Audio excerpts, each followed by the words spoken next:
We are in section 5.3 and 5.4. I'm going to combine both sections about proportions into one video. So we're going to start with section 5.3. In this first example, we do not need to write this down. I just want you to pay attention. Here's our essential question. How can you write a proportion that solves a problem in real life? So here's a baseball problem. A rough rule for finding the correct bat length is that the bat length should be half of the batter's height. So a 62-inch tall batter uses a bat that's 31 inches long. Write a proportion to find the bat length for each given batter height. So here we have a baseball player. The bat length should be half of the batter's height. So in this case, we let the bat length be x. So if the bat length is x, that means the batter's height would be double that, since the bat is half that. So the batter's height would be 2x. So let's write a proportion. We could say that the bat is x, and we can write that as a ratio as x to 2x. The top representing the bat, and the bottom represents the height of the player.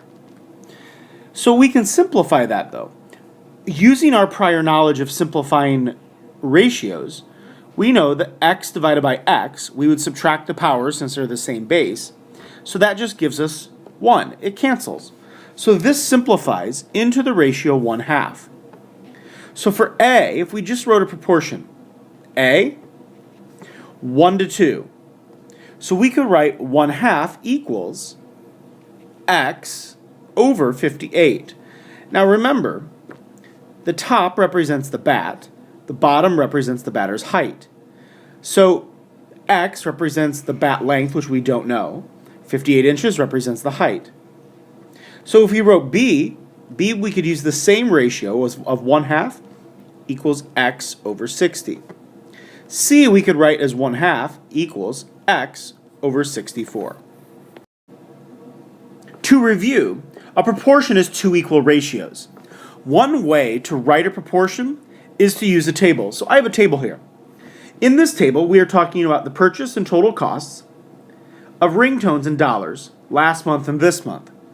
So we can use columns or rows. This is your key idea.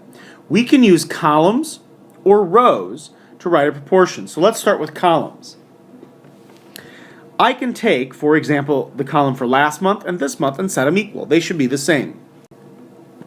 So as you can see here, 2 ringtones is to $6, as 3 ringtones is to X dollars. Notice that ringtones, the numerator has the same units, and both denominators have the same units. The top is ringtones, the bottom represents dollars. They have to be equal. So we could solve this, as you remember, by cross multiplying, finding the cross products. So I could cross multiply this, and I would get 2x equals 18. So the value of x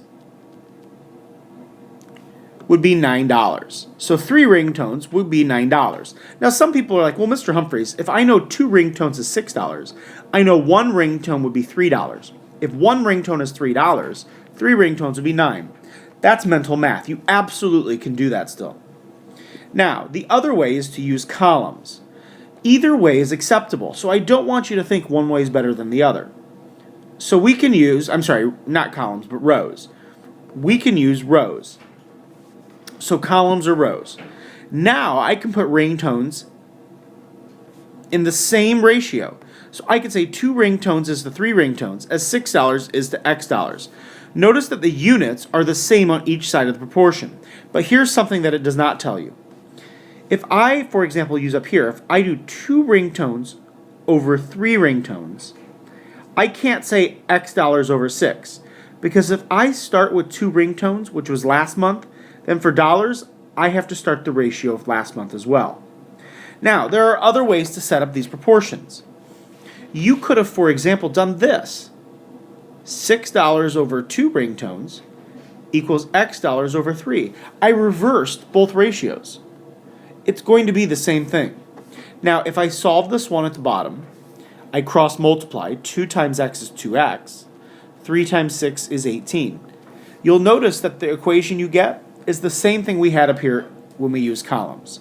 So either way, it will give you the same answer. In example number 1, we're going to write a proportion from given information. So here we go. A chef increases the amount of ingredients in a recipe to make a proportional recipe. The new recipe has 6 cups of black beans. Write a proportion that gives the number x of tomatoes in the new recipe. Now, I'm going to show you 2 ways to do this. If you want to make a table first, you are more than welcome to do that. So if we write a table, it would look something like this. We just want 2 things. All we want in this problem are black beans and tomatoes. So if I look at black beans and I look at tomatoes, and we're talking about original recipe and new recipe. So I could say black beans for the original recipe is 1.5 cups. Tomatoes is 1 cup. The new recipe calls for 6 cups of black beans. So how many tomatoes would I use? So I could say 1.5 cups of beans for every 1 tomato would be 1 ratio, which represents the original recipe. And in the new recipe, I would say equals 6 cups of beans for x tomatoes. Now, if I solve that to figure out how many tomatoes, I would take 1.5 cups times x, which is 1.5x, and 6 times 1, which would give us 6. So what would I do to solve this? Well, you divide both sides by 1.5. Now, I'm not going to actually show that step.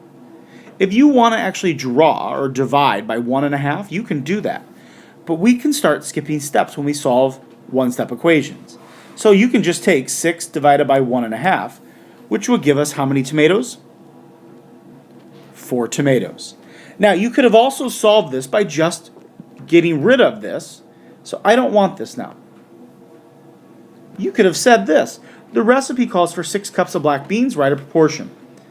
Black beans, tomatoes. So I could say 1 tomato over 1.5 cups black beans equals how many tomatoes out of 6 cups of black beans? You could have done it a different way. And once again, if we would have cross-multiplied, you would have gotten the same answer, which was 4 tomatoes. So either way would be acceptable. In the last 2 examples, I'm going to show you how you can solve using mental math. There are 3 ways that you can solve a proportion, and all are acceptable. This way, I would expect you, as being 6th grade TAP students, to be able to do this in your head. Example 2. I have the proportion 3/2 equals x divided by 8. You could absolutely cross-multiply. But I would definitely expect you to think of yourself, well, 3/2 equals 1 out of 8. So if I have 2 on the bottom, what are you going to multiply to 2 to get 8? Well, obviously you're going to multiply by 4.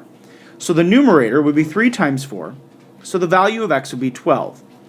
Because 3/2, and if you multiply the numerator and denominator by 4, would give you 12/8. I would absolutely expect you to be able to figure that out. Now, if we used the first example about tomatoes and black beans, and I asked you to do this using mental math, you could think to yourself, 1.5 times what would give us 6? Well, 1.5 times 4 gives us 6. So 1 times 4, x would be 4. So we would have 4 tomatoes. Mental math is perfectly acceptable in solving a simple equation or a simple proportion. So now in section 4.4, we're going to solve proportions. Now we've already solved them mentally. So let's look at our key idea. Our key idea talks about 3 methods. Method 1, mental math, we've already done that. Method 2, we have not done. Method 3 we have also done, which is the cross products property. That's where you take the cross products to write an equation. So today we're going to focus on the last 2, even though method 3 we've done, but we're going to start doing some problems that are going to be a little harder. In example 1, we're going to solve proportions using multiplication. Now we're going to use the multiplication property. We can absolutely do method 3, and method 3 says to cross multiply. And if I cross multiply, that would give me 7x equals 5 times 21, which would be 105. If you divided both sides by 7, we would get 15 as the value of x. Absolutely, that's acceptable. That is using method 3. However, you can use the multiplication property of equality. If you remember, the multiplication property says that I can multiply both sides of an equation by the same number. So in this problem, I can multiply both sides of an equation by any number I want. 5, 2, 9, 3. But when you multiply, think of a number that can get rid of your denominators. So 7 and 21. So I can multiply by 21. If I did that, I would get 5/7 times 21. Well, 21 divided by 7 is 3. 3 times 5 is 15. 21 divided by 21, that cancels. So that just gives me 15 equals x, which is my correct answer of x equals 15. Either way is acceptable. Why don't you try this one on your own? 12/10 equals a/15, and do that by using the multiplication property. Alright, if you did it correctly, we could multiply both sides of this equation by 30. Why 30? Because 30 is the least common multiple of 10 and 15. If I take 30 times 12 divided by 10, or the easier way is take 30 divided by 10, which is 3, times 12, which is 36, equals 30 divided by 15, or a 15th of 30, which is 2, times a, which is 2a. Divide both sides by 2, and I get a equals 18, and that would be the value of a. Alright, example 2, solving proportions using the cross products property. Now in this problem, you'll notice something different, and that's at the bottom here. We have a binomial. This binomial, or expression, is z plus 1. We're going to use the cross products property to solve this. So we're going to take 15 times z plus 1. If you remember, when we take 15 times something that is more than one term, we have to use parentheses, which represent the distributive property. So 15 times z plus 1 would be 15 times the sum of z and 1 equals 40 times 6, and that would give us 240. So now we solve that. You can actually skip ahead in the video if you want, but we're going to distribute the 15, which is 15z plus 15 equals 240. I'm going to show you how I skip steps. This is how I'm starting to skip steps. I'm going to subtract 15 on both sides, but I'm not going to write it. 240 minus 15 gives me what? 225. I now divide both sides by 15. Remember, I'm using the division property of equality, and that would give me z equals 15. If you still want to show me these steps by subtracting 15 on both sides and dividing by 15, you're more than welcome to do so. I'm going to give you yet another way to solve this problem. If you have 15 times something, we can get rid of the times 15 first. If you want, you do not have to. What's the opposite of times 15? I can divide both sides by 15. If I do that, 240 divided by 15 gives me 16. So 15's cancel, I'm just left with z plus 1. Now why did the parentheses disappear? The parentheses disappeared because I'm no longer multiplying the 15 times the z plus 1, which was represented by parentheses, so therefore they can disappear. Now I can use the subtraction property to subtract 1 on both sides, and that gives me also z equals 15. Either way is acceptable. Let's try another example. If you think you know what to do, pause the video or skip ahead. So I'm going to cross multiply here. I'm going to take 10 times 3w minus 2 equals 5 times 7, which is 35. 10 distributed into 3w minus 2 would be 30w minus 20 equals 35. I now add 20 on both sides by using the addition property of equality. That gives me 30w equals 55. I now use the division property to divide both sides by 30, so I could get 55 30ths. But 55/30ths can be divided by 5 to give me 11/6. So the correct answer would be 11/6, or you could simplify into a mixed number and rewrite that as 1 5/6. Our last example, real-life application. The graph shows the toll, Y, due on a turnpike for driving X miles. Your toll is $7.50. How many kilometers did you drive? Well, what do you think the first thing is going to be here? It says your toll is $7.50. We want to know how far you went. So looking here, if our toll is $7.50, which is represented by this point, that means we went how many miles? 100. So we know we went to 100, or we went 100 miles. So after 100 miles, we were charged $7.50. The problem is, I don't want to know how many miles. I want to know how many kilometers. So now we have to write this as a ratio. We could write it as 100 miles over 1 times.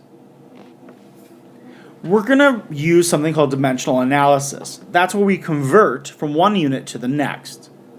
So what do you need to know? You need to know how many kilometers. So this is where you might have to look up approximately how many kilometers is in 1 mile. You'd find out that 1 mile is approximately 1.61 kilometers. And that's how you write the other ratio. Because you want miles to cancel, we want miles on bottom. The unit, miles, needs to be on bottom. So what do we know about this conversion rate? This conversion rate means that 1 mile is equal to 1.61 kilometers. Now notice what's going to happen here. The unit miles disappears. So now all I do is take 100 miles, or 100, times 1.61, which gives me approximately 161 kilometers that you drove. You could have also written a proportion, and your proportion could have looked like this. Now there are other ways to do it, but you could have said 1.61 kilometers equals 1 mile. So then, how many kilometers out of 100 miles would I travel? You could have cross-multiplied and taken x times 1, which is x, and 1.61 times 100, which is 161. So the value of x would be approximately 161 kilometers. Either way is acceptable.